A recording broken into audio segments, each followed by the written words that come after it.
The alpha male isn't real, but the man who spent decades trying to become one, and the loneliness he carries because of it, absolutely is. Millions of men wake before sunrise to earn something they already have.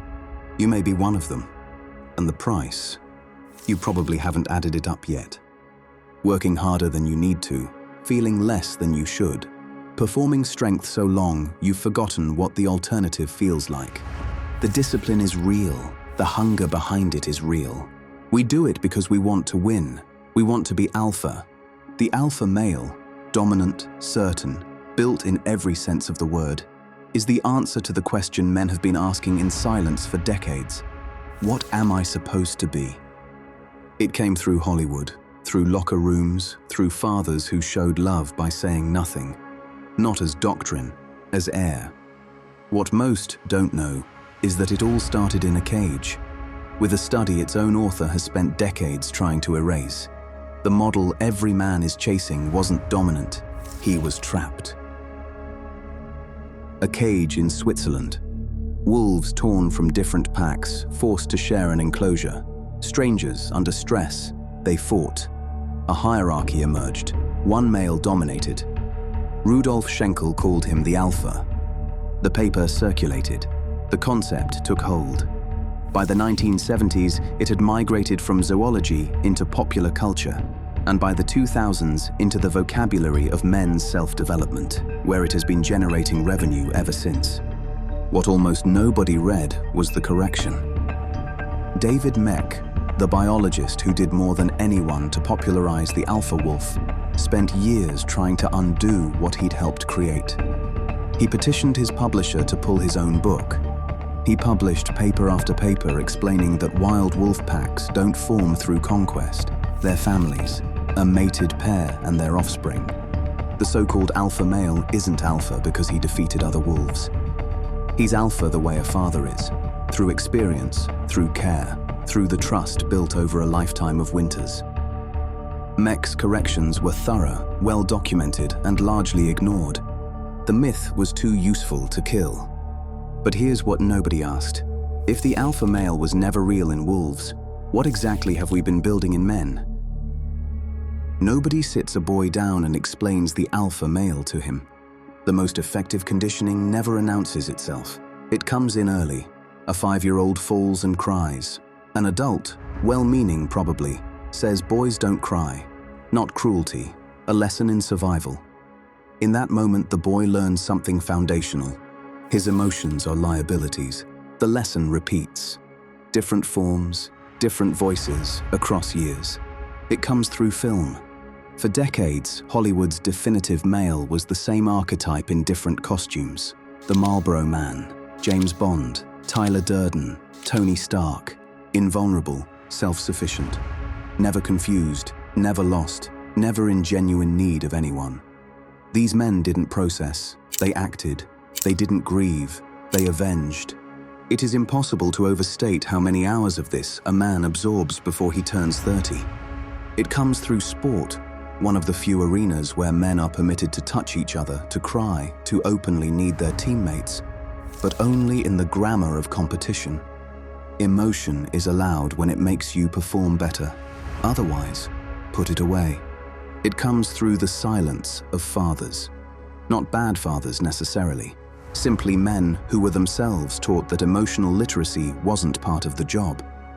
Who showed love through provision, through discipline, through presence without words.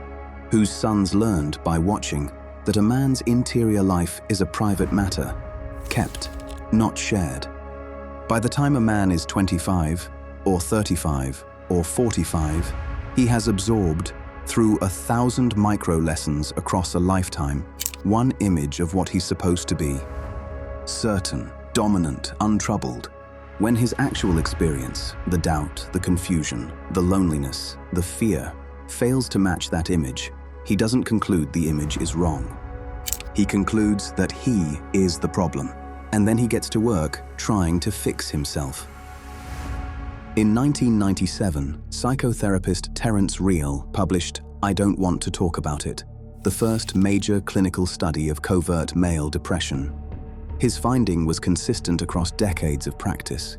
The men most drawn to dominance are men who first experienced powerlessness, absent fathers, environments where vulnerability was punished, childhoods with one lesson running underneath everything else.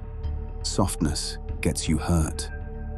So they built, layer by layer, the detachment, the competence, the refusal to need. Survival strategies. And in their original context, they worked. But survival strategies calcify. What once protected begins to confine. Armor worn long enough is indistinguishable from skin. No one can reach a man who has made himself unreachable. Performance sustained long enough consumes the performer. And the cost most rarely acknowledged is that the alpha hierarchy doesn't build brotherhood. It builds competition. Every other man becomes a subordinate or a threat. In 2023, the US Surgeon General formally classified loneliness as a public health crisis. Men were disproportionately affected. Fewer close friendships, fewer people to call at 2 a.m., fewer spaces where honesty is permitted than in any previous generation on record. Men are starving for real connection. The alpha framework hands them a vending machine. So what does the alternative actually look like? To find it, we need to go back to the wolves. Not Schenkel's captive animals fighting strangers in a cage. The real ones, wild packs documented over decades in Yellowstone, in Canada, in the forests of Eastern Europe. Wild packs don't organize around conquest. They organize around contribution. Each animal plays a role shaped by experience, temperament, and the needs of the group. The oldest wolves, long past their physical peak, are among the most valuable. Not because they dominate, because they know. They've survived droughts. They remember where the water is when the river runs dry. They carry, in their bones, the memory of difficulty navigated and survived. Their strength serves something beyond themselves. The real alpha isn't the one who wins. He's the one the pack survives because of. That distinction between performing power and offering it is everything. And it raises a question most men have never been given permission to ask. The man running the performance believes it makes him visible, respected, real to others. But when a man hides what he feels, suppresses what he needs, and presents a curated version of himself to the world, what the world sees is not him. It's the mask. And any admiration, any love, any respect that mask receives lands on something that isn't there. This produces a very specific loneliness. The loneliness of being surrounded by people who respond to you and knowing none of them are responding to you. Men only say this out loud when the performance finally gets too heavy to carry. Real recognition cannot begin outside. It begins inside, in the willingness to look at oneself without the filter, to see the man who is actually there, his specific fears, his specific tenderness, his specific way of moving through the world, to find that man not lacking, but true, to say, without apology, "This is my nature." A man who hasn't seen himself clearly has nothing real to offer anyone else, only the performance. And performances don't build lives. They don't sustain love. They don't hold.